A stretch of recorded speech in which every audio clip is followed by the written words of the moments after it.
One of the product lines within Syngenta that we're also breeding in is the edible seeds. The edibles we're really focusing on the use in patio, in home kitchen.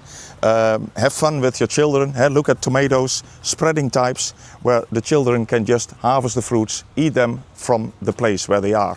Within tomatoes, we have a lot of different products. As you see here, we have the cherry types, we have different colors, different shapes.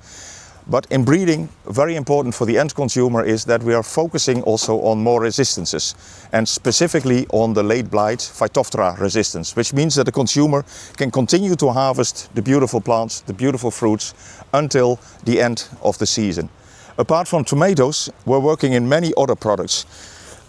If I take, for example, the hot peppers, this is our basket of fire.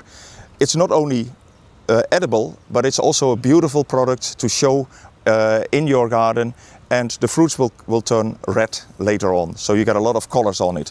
Next to that, hot peppers, a whole range. We also have products like the eggplant. Here you see our pinstripe with fruits on it, on a nice compact plant. We have herbs like our basil, which are of course a perfect combination with the tomatoes. So there's a whole range of edibles to be used in your garden, in your small garden, or in your kitchen.